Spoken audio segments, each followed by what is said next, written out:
It is, for me, a surprise. I had lost hope. I thought that the brainwashing that the media, television in particular, and the radio and the newspapers, that the brainwashing that they engage in, and they have been very successful in it for so long, I had lost hope for the American people. I felt that the American people were the most brainwashed on the face of the earth. And lo and behold, something just happened. That it was as plain as daylight that the media in the United States, the establishment in the United States, television, radio, newspapers, government agencies, were all demonizing one candidate, doing every single thing they could possibly do to make him look bad, so that public opinion would turn against him.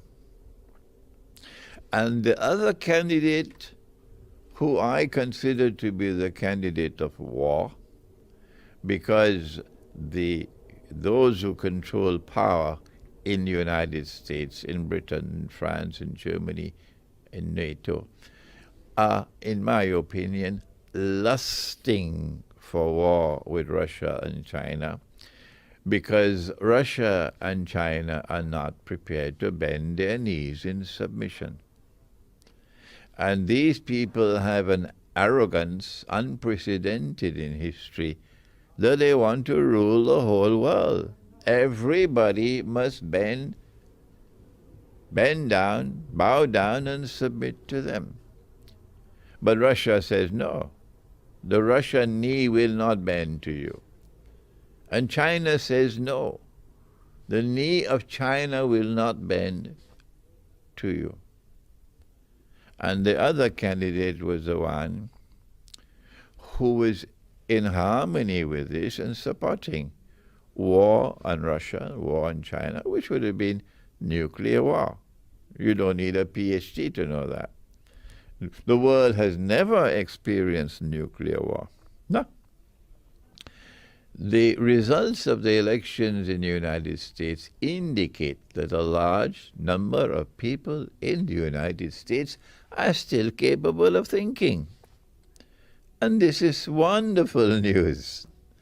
And they rejected the brainwashing from the media, and this is wonderful news.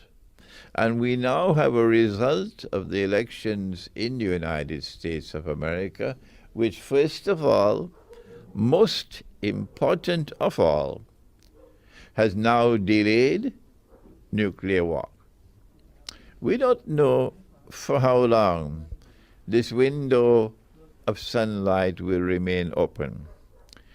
We don't know whether they will do to Trump what they did to John Kennedy. We don't know. That they would do to Trump what they did to so many others whose, the aeroplane falls out of the sky. And that's the end of that story. We don't know whether Trump will suffer the fate of Hugo Chavez.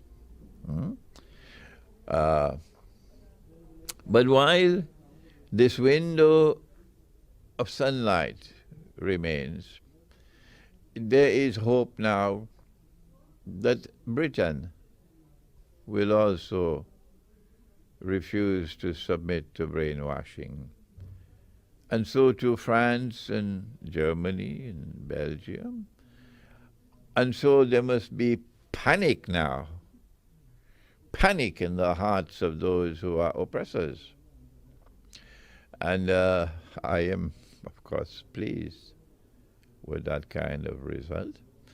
And at this time, when we have this window of sunlight, all those who are resisting oppression should also resist the demonization of Islam.